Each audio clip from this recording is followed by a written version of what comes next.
Everyone, welcome to e-learning hub. So in this lecture, I will discuss the important net questions on higher education system, governance, policy and administration. ये सारे के सारे questions last year के questions से लिए गए हैं, तो काफ़ी इम्पोर्टेंट हैं ये क्वेश्चंस, और ये वो क्वेश्चंस हैं जो मैक्सिमम टाइम रिपीट भी हुए हैं। ठीक है, तो ये आपको पता ही है, higher education system, governance, policy और एडमिनिस्ट्रेशन के 5 क्वेश्चंस आते हैं नेट में। तो let us discuss one by one. First is the best way for providing value education is through discussions on scriptural text, lectures, discourses on values, seminars, symposia on values, mentoring, reflective sessions on value। तो right answer इसका है the best way to provide value education is through seminars, symposia on value. जितनी value education seminar और symposia से दी जाती है उतनी और किसी मीडिया से नहीं दी जा सकती। So the best way for providing value education is through seminars public symposia on values. Next, the national judicial appointment commission NJAC, इसकी फुल फॉर्म भी आ जाती है पेपर में, याद रखनी है। NJAC is national judicial appointment commission has been declared unconstitutional by, किसके द्वारा इसको अनकॉन्स्टिट्यूशनल डिक्लेयर किया गया था? ऑप्शन हैं supreme court, high court and supreme court, both president of India. The right answer of this question is option A, the supreme court of India. Third, public order as an item in the constitution figures in, public order कौन सी कहाँ पे आता है constitution में? Union list, state list, concurrent list, residuary powers. The public order as an item in constitution figures in, the right answer is option B, state list. The term of office of the advocate general of a state, advocate general of state की term क्या है of the office of the advocate general of the state? 4 year, 5 years, 6 year और 65 years of age, whichever is earlier, not fixed. Right answer is option D, the term of the office of the advocate general of the state is not fixed. Next, NMEICT stands for, इसकी full form आपने याद रखनी है। NMEICT मतलब national mission on education through ICT। So national mission on education through ICT इसका right answer है। 6, civil service day is celebrated in India on, civil service day काफ़ी important question है ये। सिविल सर्विस डे कब मनाया जाता है India में?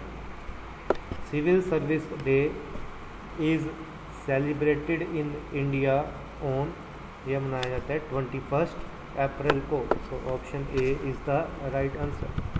ये क्वेश्चन भी बड़ा इम्पोर्टेंट है, 2-3 बार आया हुआ है। The south Asia University is situated in the city of, कौन सी सिटी में है South Asia University? It is in Colombo और ढाका और न्यू दिल्ली और Kathmandu. The south Asia University is situated in the city of New Delhi, ये साउथ दिल्ली में है the south Asia university. Next question है, MOOC stands for, MOOC stands for, ये इस बार का एक्सपेक्टेड क्वेश्चन है for net exam.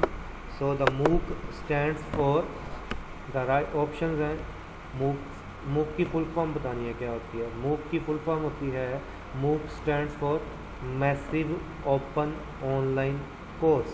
So it is option C, Massive Open Online Course. Right to privacy as a fundamental right is implied in. Right to privacy as a fundamental right is implied in. Options हैं right to freedom, right to life and personal liberty, right to equality, right against exploitation. So right to privacy as a fundamental right is implied in. Option B is the right answer. It is a fundamental right in right to life and personal liberty. Which of the following organization deals with capacity building program on education planning? Education planning में capacity building programme कौन सी organisation deal करती है? NCERT, UGC, NAC, NUEPA. The right answer of this question is NUEPA. ठीक है, NUEPA means National University of Educational Planning and administration. ये याद रखना आपने, NUEPA की फुल फॉर्म भी आ जाती है. It is national university of education planning and administration. Next, the interval session between two sessions of parliament must not exceed 3 months, 6 months, 4 months, 100 days. The right answer is the interval between two sessions of parliament must not exceed 6 months. So the option B is the right answer. Next, education as a subject of legislation figures in the options हैं union list, state list, concurrent list, residuary power. ये बड़ा important question है. जो लोग net की तैयारी कर रहे हैं उनको पता होगा ये क्वेश्चन, ऑलरेडी देखा होगा आपने. Education as a subject of legislation figures in the union list, state list, concurrent list, residuary power. Its right answer is state list. Its right answer is option C. Option C is the right answer. Education as a subject of legislation figures in concurrent list. Option C is the right answer. ये गलत है. Which of the following universities has adopted the meta university concept? अब meta university concept क्या होता है पहले ये पता होना चाहिए आपने. meta university, meta का मतलब है whole is greater than sum of parts. एक स्टूडेंट्स ऑफ मेटा यूनिवर्सिटी, किसी भी मेटा यूनिवर्सिटी के स्टूडेंट्स जो हैं will be able to move between two वर्सिटीज.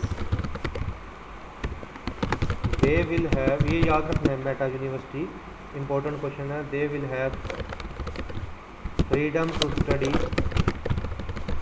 Different subjects at any of two universities. जब दो यूनिवर्सिटीज़ मिलके कुछ ऐसी स्कीम बनाती हैं कि जिसमें स्टूडेंट के पास फ्रीडम है कि वो कोई सब्जेक्ट अलग अलग यूनिवर्सिटी से पढ़ सकता है, उसको बोलते हैं मेटा यूनिवर्सिटी. तो कौन सी यूनिवर्सिटी ने ये अडॉप्ट किया था, या किसने अडॉप्ट किया हुआ है? ऑप्शंस हैं Assam, Delhi, Hyderabad, Pondicherry. Right answer is Delhi university is the right answer of this question. Next, the power of the supreme court of India to decide dispute between two or more states falls under it's.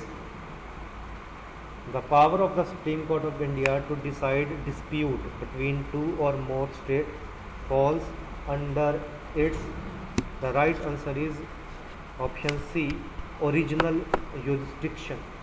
Next, in which of the following states the segment of population which is in majority enjoys the benefit of reservation of seats in the state assembly? State assembly में reservation of seats कौन सी states में है? Options Meghalaya Mizoram, Assam Nagaland, Madhya Pradesh Assam, Rajasthan Arunachal Pradesh. The right answer of this question is option A Meghalaya and Mizoram. Which of the following statements is not correct about the UGC? कौन सी statement university grant commission के लिए correct नहीं है? क्या ध्यान से देखते हैं option. It was established in 1956 by an act of parliament, ये ठीक है। UGC was established in 1956 by an act of parliament. It is task with promoting and coordinating higher education, ये भी ऑप्शन ठीक है। It receives plan and non-plan funds from the central government, this is again right option. Option D, it receives funds from state governments in respect of state universities, ये state government से fund receive करती है, this is not correct, ठीक है। तो right option is option D. कौन सी statement correct नहीं है? ये वाली स्टेटमेंट करेक्ट नहीं है, option D is the right answer. India has the highest number of students in colleges after, options हैं UK, USA, Australia, Canada. So इसका right answer है India has the highest number of students in colleges after USA. Next, Indian Institute of Advance Study is located at, Indian Institute of Advanced Study is located at, option हैं Dharamshala, Shimla, Solan, Chandigarh.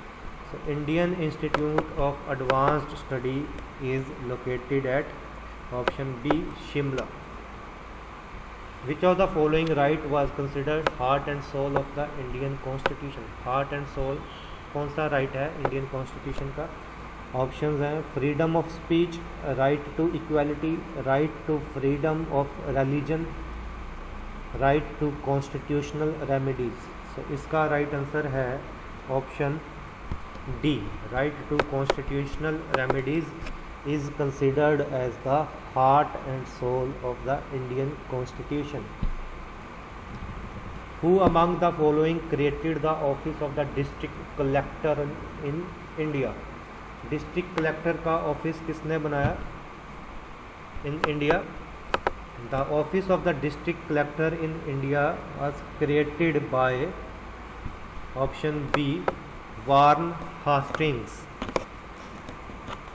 The President of India takes oath, options हैं to uphold the sovereignty and integrity of India, to bear true faith and allegiance to the Constitution of India, to uphold the Constitution and laws of the country, to preserve, protect and defend the Constitution and law of the country. So option, the President of India takes oath, option D is the right answer. President of India का क्या काम है? To preserve, protect and defend the Constitution and law of the Constitution, law of the country. Option D. Next question. 1 rupee currency note in India bears the signature of, 1 रुपये की currency note के India में किसके signature होते हैं? एक तो आपने ये भी चीज़ याद करके जानी है कि 100 के नोट पे किसके सिग्नेचर होते हैं, ठीक है, जहाँ 100 के नोट पे किसकी स्टैंप होती है, ये सारा कुछ आपने पढ़ के जाना है। 500 के नोट के बारे में जान के जाना है, 2000 के नोट के बारे में जान के जाना है। So 1 rupee currency note in India bears the signature of, options हैं President of India, Finance Minister of India, Governor of RBI, the Financial Secretary of Government of India. So option B is the right answer, Finance Secretary of Government of India. Constitutionally, the registration and recognition of political parties is the function performed by, registration political parties की और recognition of political parties की function किसके द्वारा perform किया जाता है? The state election commissioner of respective state, the law ministry of government of India, the election commission of India, election department of the state government. So इसका right answer है option C, the election commission of India. ठीक है, ये क्या करता है, registration and recognition of political parties election commission of India के द्वारा परफॉर्म किया जाता है। The first open university in India was set up in the state of, ऐसे क्वेश्चन याद रखने हैं आपने कि फर्स्ट ओपन यूनिवर्सिटी कौन सी स्टेट में थी, काफ़ी इंपॉर्टेंट क्वेश्चन है। Andhra Pradesh, Delhi, Himachal Pradesh, Tamil Nadu. The first open university in India was set up in the state of Andhra Pradesh. Next, most of the universities in India are funded by, most of the universities in India are funded by, the various options are central government, state government, the UGC, private bodies and individuals। so इसका right answer है option C, the universities grant commission। next है, which of the following organization looks after the quality of technical and management education in India। ठीक है, technical and management education की quality कौन देखता है, All India Council of Technical Education, AICTE, इसकी full form भी याद रखनी है। ठीक है, All India Council of Technical Education, काफ़ी इंपॉर्टेंट है, इनकी आपने फुल फॉर्म भी याद रखनी है। Next question, the president of India is, the options हैं the head of the state, the head of the government, both head of the state and head of the government, none of the president of India is both head of the state and head of the government. Next, who among the following holds office during the pleasure of the president of India, chief election commissioner, controller and auditor general of India, chairman of UPSC, government of a state. So the governor of a state holds office during the pleasure of president of India, option D is the right answer. India's first defence universities is in the state of, पहले था India first open university, वो थी आंध्र प्रदेश में, ये भी याद रखना है। और इंडियाज फर्स्ट डिफेंस यूनिवर्सिटी कौन सी स्टेट में है, ये भी याद रखना है, it is in Haryana, option A. so most of the universities in India conduct teaching and research only, affiliate colleges and conduct examination, conduct teaching / research and examinations, promote research। so the most of the universities in India conduct teaching, research and examination। so option C is the right answer। so ये 30 के 30 question काफ़ी important है for your net exam. कोई भी suggestion होगी तो comment section में आप कमेंट कर सकते हो। Thank you.